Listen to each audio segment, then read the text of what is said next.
Et bonjour, voici le 6e volet de notre série Mima, comme tous les dimanches, donc 1000 idées pour 1000 agapés, destinées à réfléchir toujours sur d'autres propositions, d'autres idées du net qui concernent bien souvent donc les flammes jumelles, la spiritualité de manière un petit peu plus étendue, le développement personnel aussi, pourquoi pas, et puis ponctuellement toute autre proposition sur lesquelles moi je vous amène ici à réfléchir dans le sens donc exercer votre esprit critique positive bien sûr, et voir ce que vous prenez et ce que vous laissez dans tout ce qui vous est dit.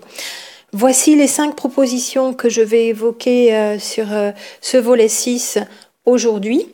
La première, donc, les flammes jumelles ont toujours existé. La deuxième, la perversion narcissique est un phénomène à la mode. La troisième, on est sûr d'être flamme jumelle quand les maîtres ascensionnés nous l'ont dit. Quatrième proposition, l'amour inconditionnel serait déstructurant. Et cinquième proposition, les 144 000 sont déjà incarnés. Alors pour cette toute première proposition, qui pourrait paraître anodine et puis ça pourrait faire plaisir à tout le monde parce qu'on laisse les personnes libres de savoir qui elles sont, et ça je partage tout à fait bien sûr. Est-ce que les flammes jumelles ont toujours existé ? Le fait de dire cela, est-ce que ça a une incidence, un impact ou pas ? Est-ce qu'on peut se poser la question ? Certaines ne verront pas pourquoi on se poserait la question. Je me la suis posée ici parce que moi j'ai déjà ma réponse pour moi, mais ça n'est que mon avis, ça n'est peut-être pas le vôtre et celui de tout le monde. Qu'est-ce que ça implique de savoir si les flammes jumelles ont toujours existé ou pas ? Eh bien, ça implique d'être consciente de ce que nous sommes en train de traverser au niveau terrestre pour moi, et du fait que le phénomène flamme jumelle y est lié. Donc, c'est un phénomène qui a peut-être déjà existé très ponctuellement, comme une annonce, une amorce de ce que nous sommes en train de vivre maintenant, mais je vais vous donner ma réponse à moi et vous verrez ce que vous en pensez à votre niveau. Je redescends donc sur la dimension énergétique, puisque je suis tout le temps sur ces 3 dimensions psy, spirituelle, psychologique et physique, pour vous apporter des informations sur le phénomène flamme jumelle, la relation flamme jumelle et tout ce qui s'y passe. Et dans la dimension énergétique, pour moi, cette relation flamme jumelle, elle correspond vraiment principalement à une forte énergie entre les jumeaux, et que l'on retrouve aussi chez chacun des jumeaux et qui s'émule à la rencontre dans cette dimension corporelle énergétique pour les 2 êtres qui ont comme la même signature fréquentielle. C'est ce qu'on appelle aussi ce postulat, cette hypothèse d'âme dédoublée dans 2 corps incarnés sur un même plan de matière. Si l'on croit que tout est dédoublé dans l'univers et que, par conséquent, chaque être a son double, le plus souvent, pour moi, mais pas seulement pour moi, ce double n'est pas incarné sur un même plan de matière.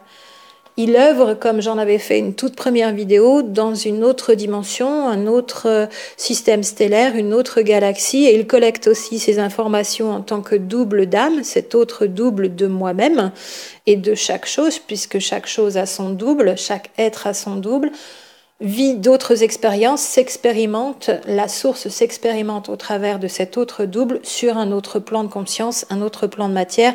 A priori, dans mon ressenti intérieur, c'est ce qui se passe le plus souvent. Donc, le plus souvent, les 2 doubles d'une même âme, pour les êtres humains, ne sont pas au même endroit. Aujourd'hui, c'est nouveau, et ce phénomène flamme jumelle pourrait correspondre, on finira bien par en avoir quelques débuts de preuve ou pas, à un phénomène particulier, lié à une époque particulière, et ce serait bien ces 2 doubles de cette même énergie, cette âme, qui soit incarné dans 2 corps de matière sur un même plan de matière, ici la Terre. Alors ça ne correspond pas tout à fait au double cosmique de Jean-Pierre Garnier-Mallet, puisque pour lui, je crois comprendre, d'après ses livres, ça n'est pas lui qui nous en a informé par voie directe dernièrement, puisque moi je n'ai pas eu de réponse, mais pour lui le double c'est un double énergétique, donc pas d'incarnation dans un corps de matière, dans ce que je crois comprendre. Il y a aussi cette interview de Monique Mathieu, je vous en avais fait une vidéo tout au début de la chaîne aussi, je crois qu'il date de 2012, il est sur son site dans tous les cas, qui dit les doubles ne sont jamais au même endroit sur une même planète à un même moment. Donc pour elle, ça n'est pas possible. Il n'y a pas deux doubles d'une même âme incarnée, mais ça existe bien. Elle le confirme dans ses canalisations, dans ce qu'elle dit.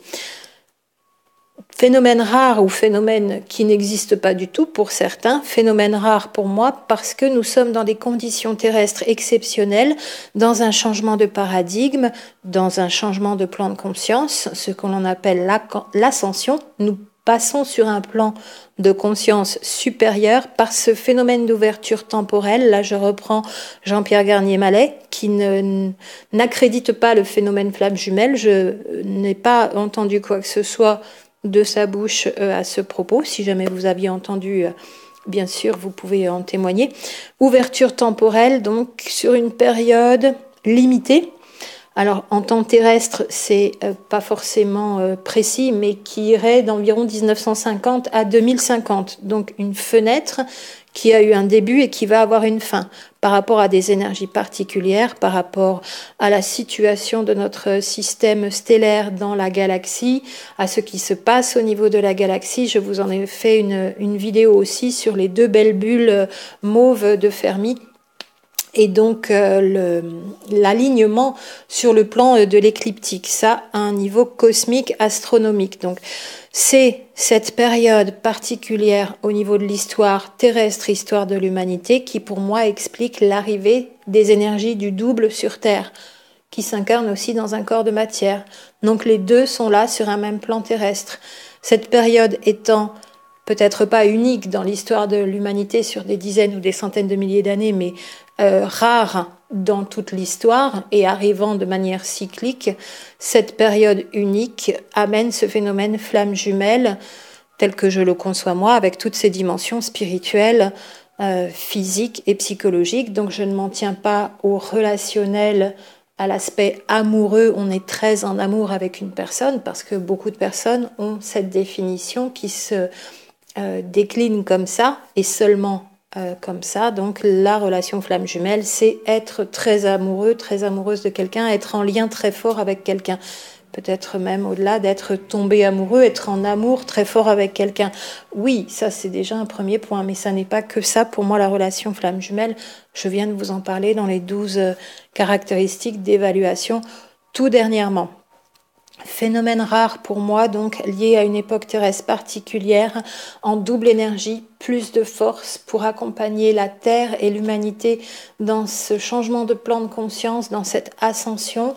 Bien besoin que tout le monde soit là, c'est un peu comme de nouvelles énergies en renfort dans la façon dont je le conçois, et qui sont là pour transmuter, transformer aussi les énergies à ce niveau-là, dans la dimension physique et corporelle, qui peuvent être comme des antennes, donc à un niveau cosmique, c'est-à-dire réception des énergies cosmiques dans des corps qui sont plus appropriés pour cela, pour ancrer ces nouvelles énergies sur Terre, à un niveau physique, à un niveau d'ondes électromagnétiques et autres. Donc pour moi, le phénomène flamme jumelle est rare, il n'a pas toujours existé, c'est un phénomène qui est décuplé aujourd'hui, il y en a beaucoup, alors qu'avant, il y en avait peut-être 1 ou 2 ou 10 ou 50 prémices il y a 2000 ans, peut-être avec certains couples particuliers, et que c'est donc un phénomène nouveau dans le sens démultiplié comme aujourd'hui lié à cette époque terrestre, et qu'il n'y a pas de nombreuses flammes jumelles réunies, en tout cas pas facilement. C'est un parcours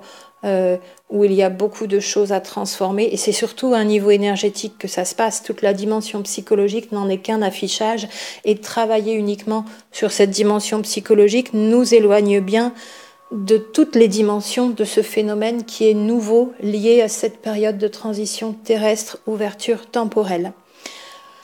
La deuxième proposition, donc la perversion narcissique, est un phénomène à la mode. Alors, une phrase pas forcément facile à entendre pour quelqu'un qui l'a vécu, et pour vous toutes et vous tous qui l'avez peut-être vécu aussi, notamment dans le couple, beaucoup de femmes, il semblerait que l'individu pervers narcissique, sexe masculin, s'exprime plus dans le couple, dans la sphère privée, et pour ce que je vois depuis plusieurs années au niveau des femmes perverses narcissiques, parce qu'il y a 15 ans, je ne pensais pas qu'il pouvait y avoir des femmes perverses narcissiques, c'est vrai. Il y a une petite dizaine d'années maintenant, 2008, j'ai dû changer d'avis parce que j'ai vu ces premières femmes, et dans des milieux où ça se retrouve régulièrement depuis 10 ans, dans ce que j'ai observé, j'en vois quand même moins que des hommes dans le couple. La proportion, je ne sais pas, 1 pour 5 ou 1 pour 8, à peu près dans ces choses-là. Mais dans des milieux qui n'étaient pas accessibles aux femmes d'ailleurs avant, donc psychologie, avocate et peut-être médecin, mais beaucoup moins, donc tous les milieux médicaux. Mais vraiment la personne, donc comme je l'ai décrite, la perversion narcissique, comme décrite par Paul-Claude Racamier, voilà, qui, s'il entendait cette phrase, la perversion narcissique est un phénomène à la mode, serait peut-être un peu embêté. Tous les autres auteurs qui ont écrit, je pense à Marie-France Irigoyen, à Isabelle Nazaraga, Jean-Charles Bouchou, Alberto Heiger, et on peut citer encore de nombreux psychologues, psychanalystes, psychiatres qui ont beaucoup travaillé à décrire la perversion narcissique, à décrire l'individu, à expliquer pourquoi, à voir comment ça se passait, à voir quelles caractéristiques communes avaient aussi les victimes, entre guillemets, où il y avait véritablement un bourreau victime, et ça n'est pas un phénomène à la mode. Ce qui a peut-être voulu être dit dans cette vidéo qui est vue par des milliers de personnes quand même, alors qu'il y était un live dernièrement. Je pense que parfois on peut lancer des phrases un petit peu à la va-vite, et on ne mesure pas ô combien elle risque, dans une petite dissonance ou une grande dissonance qu'elle véhicule, de faire un effet plus dommageable que ce qu'on aurait pu penser si on y avait réfléchi. Peut-être que la personne a voulu dire il y a beaucoup de vidéos, et du tout et n'importe quoi d'ailleurs, mais ça c'est le phénomène YouTube. Il y a beaucoup de vidéos sur le net, et on peut voir plein de choses avec plein de personnes qui en parlent, et du tout et n'importe quoi. Ça c'est le phénomène Internet, le web, la toile, les vidéos. C'est une mèche qu'on allume, ça fait traîner de poudre, tout le monde reprend en chœur, ça fait boum au niveau du baril, ça explose, et il y a peut-être 70, 80 ou 90% de choses qui ne sont pas justes et qui n'aident pas, qui sont là juste pour faire le show. Phénomène donc qui a fait parler beaucoup de monde, mais que beaucoup de monde a vécu aussi. Donc il y a beaucoup de témoignages. Peut-être que les personnes après vont un petit peu trop loin, n'étant pas professionnelles de la question, en disant ça fonctionne comme ça, comme ça, comme ça, faites ceci, faites cela, bien intentionnées parfois, ou avec d'autres intentions plus mercantiles là aussi derrière. Et ça fait beaucoup de vidéos avec beaucoup de n'importe quoi. Dans ce sens-là, oui, le phénomène s'est répandu avec le nombre de personnes qui en parlent. De là à dire que c'est un phénomène à la mode, ça pourrait presque faire dire, en fait, ça existe peut-être pas réellement, parce que j'ai voulu évoquer cette proposition avec vous. Il y a quelque chose de sous-jacent et de beaucoup plus grave, qui ne concerne sûrement pas cette phrase, mais il y a un courant psychologique, actuellement notamment en France, je ne sais pas si c'est le cas aussi dans les autres pays, mais c'est sûrement aussi le cas, qui tendrait à nier l'existence de la perversion narcissique, comme l'a décrite Paul-Claude Racamier et les suivants, et qui tendrait à faire passer le pervers narcissique pour un personnage donc, qui a des troubles de la personnalité narcissique. C'est très différent en psychologie. Les trois ont bien été dissociés. Le narcissisme, qui n'est pas les troubles de la personnalité narcissique, qui n'est pas la perversion narcissique. À noter aussi, peut-être, dans toutes les personnes qui disent pervers narcissique par-ci, pervers narcissique par-là, qu'elles confondent peut-être le manipulateur, la manipulatrice, tout court, qui est déjà très pénible, mais c'est différent du manipulateur pervers narcissique qui, lui, est à la fois manipulateur et dans son trouble psychiatrique de perversion narcissique. À noter aussi que la perversion narcissique, aux États-Unis, s'appelle le psychopathe, l'individu pervers narcissique. Et pourtant, c'est la même chose.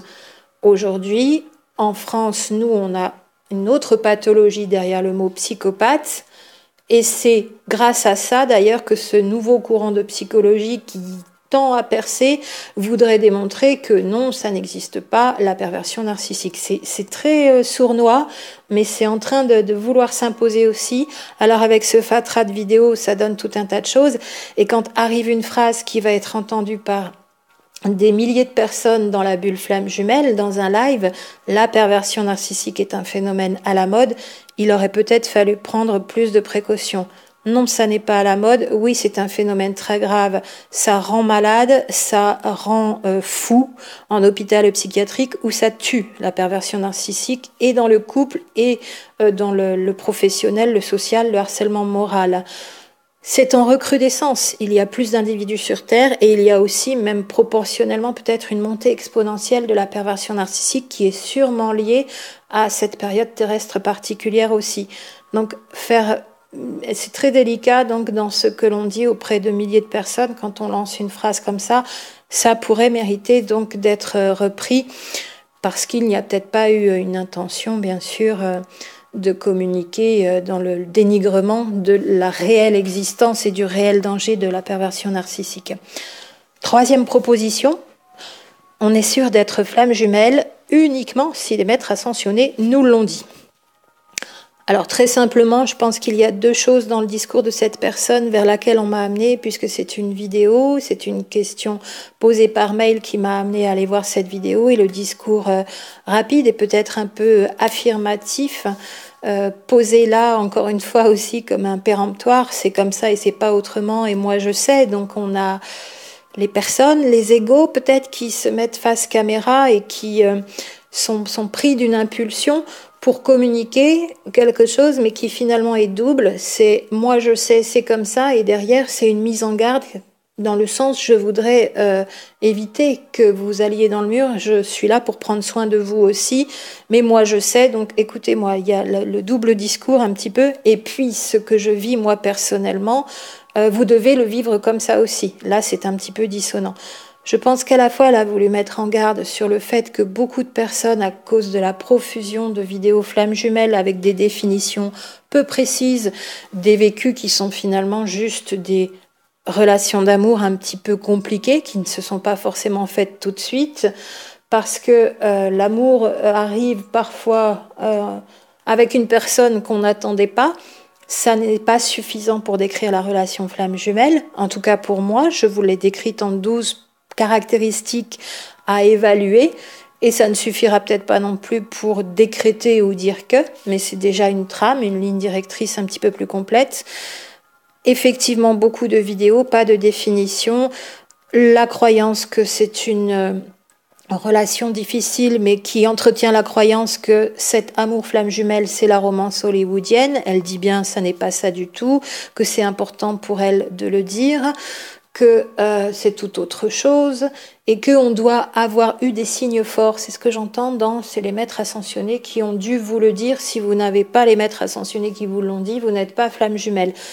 Dit comme ça, effectivement, c'est un peu impératif, mais ce qu'elle veut dire, il y a des signes forts pour pouvoir commencer à penser qu'on est dans une relation flamme jumelle, et si vous n'avez pas ces signes forts, vous êtes sûrement en train de vous fourvoyer. Elle n'a pas peut-être eu la délicatesse de le dire comme ça, mais une mise en garde.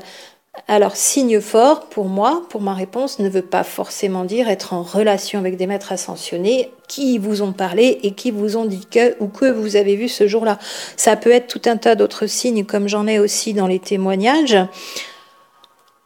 L'arrivée d'une énergie qui nous fait vraiment penser à cette énergie christique. J'ai des témoignages de personnes même qui ont des visions, des visualisations du visage de ce que elles ont pu croire être Jésus, donc une énergie christique. C'était, on va me dire, maître ascensionné, mais cette personne ne travaillait pas forcément avec les maîtres ascensionnés.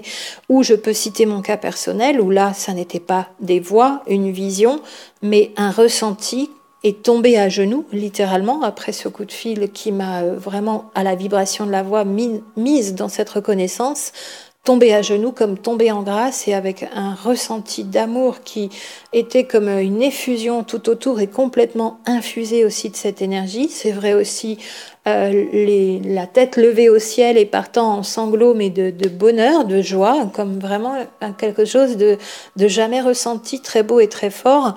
C'était un signe fort du domaine de l'amour inconditionnel et peut-être d'un ressenti d'énergie christique. Ça peut s'apparenter à ce qu'elle appelle, c'est les maîtres ascensionnés qui vous l'ont dit. Donc un signe fort comme quelque chose de plus grand, d'inconnu, d'extrême, de vraiment très beau qui se manifeste. Et il y a encore plein d'autres déclinaisons de ces signes forts. De là à dire c'est les maîtres ascensionnés qui ont dû vous le dire, c'est sa façon à elle de fonctionner et d'avoir dans sa vie certaines connexions, certains êtres, réels ou pas, et de dire en tout cas il y a plus de signes que de simplement être en amour ou être tombée amoureuse. Dans ce sens-là, je le comprends bien. Donc non pour l'obligation que ce soit très précisément des maîtres ascensionnés, surtout quand on ne fonctionne pas avec, comme moi. Je suis en direct avec la source, ça me va très bien. Pourquoi j'aurais des guides, des maîtres ascensionnés, des anges, des archanges et donc des intermédiaires? Je souris toujours parce que je me dis toujours, moi je négocie en direct, j'aime pas les intermédiaires, il peut y avoir des influences et les infos sont pas complètes, et moi je négocie en direct, c'est droit, c'est direct la source. Et je fonctionne réellement comme ça. Quand j'ai lu Conversation avec Dieu de Neale Donald Walsch, ça m'a vraiment aussi ouvert là-dessus, parce qu'avant je priais, mais dans la nature, avec les arbres, avec l'eau, avec le soleil, en faisant du sun gazing. Aujourd'hui, et depuis Neale Donald Walsch, je me suis dit, bah oui, je vais essayer. La source est en moi, je peux converser avec directement, donc j'appelle ça la source et pas Dieu, mais c'est exactement la même chose. Et pourquoi aller chercher à l'extérieur ce qui est déjà à l'intérieur? Il faut le sentir comme ça, mais c'est comme ça que je fonctionne. Je n'éprouve pas du tout le besoin d'avoir des maîtres ascensionnés, de communiquer avec des maîtres ascensionnés, des anges, des archanges, des guides. Mon seul guide, c'est la source et mon jumeau. Et ça suffit vraiment largement, parce que ça fait déjà beaucoup d'informations qui arrivent tous les jours. Donc oui, pour des signes forts qui peuvent faire penser à l'énergie christique sous toutes leurs déclinaisons, mais non, ça n'est pas absolument des maîtres ascensionnés dans la manifestation précise. La 4e proposition, donc, qui est l'amour inconditionnel serait déstructurant. Alors c'est toujours une question délicate par rapport à ce qui est structurant, ce qui est déstructurant. L'amour inconditionnel, si on n'arrive pas à le ressentir, pourquoi nos blessures guéries ou pas? L'amour inconditionnel, moi je vous en ai parlé sur une vidéo ici sur la chaîne au début déjà. Ça doit être dans les 50 ou 60 quelque chose, en tout cas avant 100. Et puis il y a bien sûr cette vidéo numéro 312 aussi ici sur la chaîne, vidéo du 2 février 2019, donc qui vous donne ce nouveau courant de pensée qui vous parle de l'amour émotion suprême, avec sa chef de file, donc il y a déjà 20 ans sur ce concept, Barbara Fredrickson aux États-Unis, et la différence donc entre l'amour-attachement et l'amour inconditionnel. L'amour-attachement, où on a besoin de quelqu'un, ou même on a tellement besoin de quelqu'un à un certain moment dans la vie, si on est dans ce genre d'amour-attachement, qui a ses raisons d'être par rapport à l'enfance, où on pourrait être dans une relation, un peu n'importe quelle relation, qui ne nous nourrit pas vraiment, où on peut souffrir de l'absence, où on aurait du mal à partager vraiment dans le donner sans rien attendre, ça signale des manque d'amour de soi aussi, ça nous ramène à l'enfance où on n'a peut-être pas eu assez d'amour, et cet amour-attachement est vraiment lié pour moi à la souffrance, un peu ou beaucoup, avec la persistance d'ailleurs, pour le détail, de la blessure d'abandon et tous les mécanismes de dépendance affective. Je veux ton amour, j'attends ton amour, je suis en manque de ton amour, je suis en manque de toi, je suis en manque de ta présence, je veux des confirmations, je suis attachée, et dès qu'il y a absence, il y a manque, privation, frustration, déception et mal-être, malaise au niveau vibratoire. L'amour-attachement dans la dépendance affective, ça ne vibre pas très haut. Et on est complète que si l'autre est là dans l'amour-attachement. Donc vous voyez bien déjà ici, c'est assez simple pour ma réponse à moi. Vous verrez si ça vous convient ou pas, ou si vous réfléchissez plus loin. L'amour-attachement ne permet pas d'être dans les plus belles dispositions, le bien-être et les plus hautes vibrations. Ça n'est donc pas très structurant. En regard, l'amour-émotion suprême, que l'on peut rapprocher, parce que c'est ce courant de psychologie d'il y a 20 ans avec Barbara Fredrickson qui l'appelle ainsi, amour-émotion suprême, très jolie expression d'ailleurs, on peut le rapprocher de ce que l'on appelle nous ici l'amour universel, l'amour inconditionnel, Un amour qui ne pose pas de conditions. Mais vous savez, avec toutes ces vidéos aussi que j'ai faites ici, que l'amour inconditionnel ne peut être approché, ne peut être exprimé que quand on est déjà dans l'amour de soi. Ceci explique cela. Et on est alors dans les plus hautes vibrations. Cette rencontre avec le jumeau, pour moi, facilite énormément cet état d'être où on se recale à chaque instant dans cette émotion d'amour suprême, amour inconditionnel, et où de moins en moins, et même plus du tout pour certaines et certains d'entre nous, on a besoin de la présence de l'autre. Il n'y a pas de manque, il n'y a pas de privation. À un niveau physique, corporel, bien sûr, en tant qu'être humain, on serait sûrement bien mieux en étant rapproché physiquement, dans le toucher, dans la caresse et dans l'échange au niveau de l'amour physique, sexualité sacrée, donc avec toute l'énergie qui peut s'émuler aussi.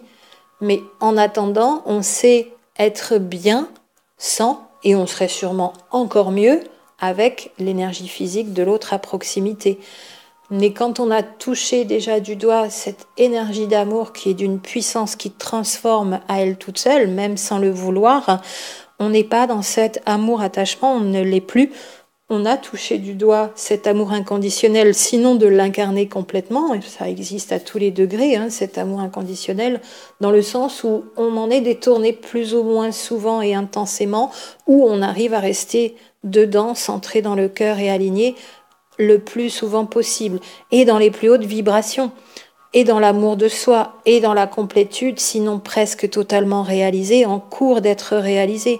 Vous considérez bien que ces hautes vibrations de cet amour émotion suprême, universel, inconditionnel, c'est très très structurant, beaucoup de bien-être, beaucoup d'amélioration, beaucoup d'indépendance, le cœur libre, le cœur léger et la joie de vivre, quoi qu'il se passe à l'extérieur.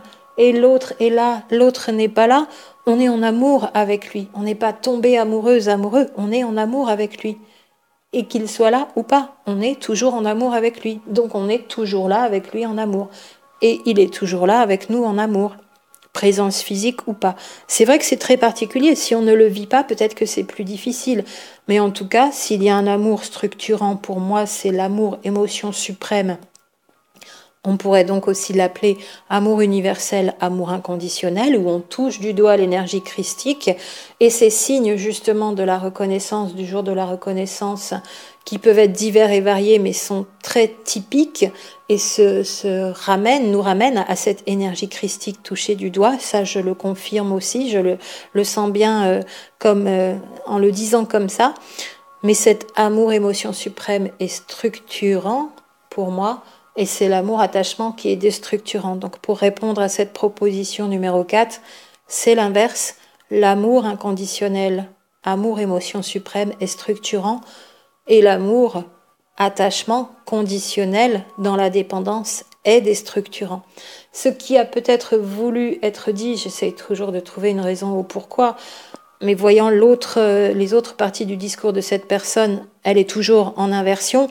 Donc ça ne vaudra peut-être pas pour elle, mais ça pourrait valoir pour d'autres personnes qui penseraient que l'amour inconditionnel est déstructurant, c'est de vouloir ne pas mettre de conditions alors qu'on n'est pas encore dans l'amour pour soi. Et on ne peut pas brûler les étapes et mettre la charrue avant les bœufs, on pourrait le dire comme ça, tant qu'on n'est pas dans l'amour de soi, l'amour inconditionnel n'est pas accessible. Donc vouloir être dans l'amour inconditionnel alors que l'on n'est pas dans l'amour de soi, ce serait ça qui serait déstructurant. Mais pas l'amour inconditionnel lui-même qui est les plus hautes vibrations dans cet univers. C'est l'énergie de la source, l'énergie lumineuse qui peut se concentrer aussi dans la matière. Nous sommes des êtres d'amour, comme la source est pur amour. Et cette énergie d'amour, émotion suprême, c'est la plus haute énergie qui existe dans l'univers et c'est le plus structurant pour tous les êtres humains et tous les autres. Et puis pour finir, la proposition numéro 5, là ce sera un petit peu plus court parce que je vais juste l'évoquer avec vous, parce que ça mérite un long développement, voilà, pour en parler vraiment comme il faut et voir tous les angles de vue sur cette proposition. Donc les 144 000 sont déjà incarnés. Donc autant ça a été écrit dans la Bible, autant ça a été vu sous plein d'aspects depuis que les êtres humains écrivent sur le sujet. C'est un sujet qui fascine, c'est même peut-être un sujet qui fait fantasmer, c'est un sujet qui, s'il est mis en vidéo, va générer beaucoup d'attention. Est-ce que les 144 000 sont déjà incarnés ? Qui sont-ils ? Qu'est-ce qu'en dit la Bible ? Qu'est-ce qu'en disent d'autres personnes ? Est-ce que ce sont des anges incarnés ? Des super-humains, des élus, des personnes qui appartiennent à certains peuples, une certaine ethnie, une certaine religion. Est-ce que ce sont des êtres ou des énergies ? Et si ce sont des êtres, est-ce que c'est une élite de 144 000 d'humains extraordinaires, de super-humains, ou encore quelque chose d'autre ? Et est-ce que ce sont des êtres ou des énergies ? Et je vous laisse y réfléchir de votre côté à cette proposition très intéressante, parce que soit l'un, soit l'autre, ou un entre-deux, ça n'a pas du tout la même portée. Nous ne le verrons pas du tout de la même façon. Qu'est-ce que ça veut dire pour nous ici sur Terre, à cette époque terrestre particulière ? Que sont ou qui sont les 144 000 ? Et je vous souhaite encore beaucoup de belles énergies pour vos transformations, beaucoup d'amour, émotion suprême pour vous structurer, beaucoup d'apaisement, de paix dans le cœur, de sérénité pour vous-même, dans l'amour de vous-même, parce que ça, c'est une énergie vraiment structurante aussi quand on y arrive pour soi. Très difficile, on ne nous l'a pas appris, on ne s'était pas posé la question. Pour nous, l'amour, c'est aimer quelqu'un d'autre, et on ne s'était jamais posé la question de savoir est-ce que je m'aime, moi, et est-ce que c'est pas du narcissisme de s'aimer, l'amour de soi, c'est quoi ça ? On a des fausses croyances, des conditionnements aussi sur le sujet, et finalement, on a été très, très écarté de ce retour à soi qui est le plus important pour être bien. Quand on est bien, on peut irradier tout cet amour et ça fait du bien à tout le monde aussi. Alors, je vous souhaite de belles avancées, de belles transformations et surtout, prenez soin de vous.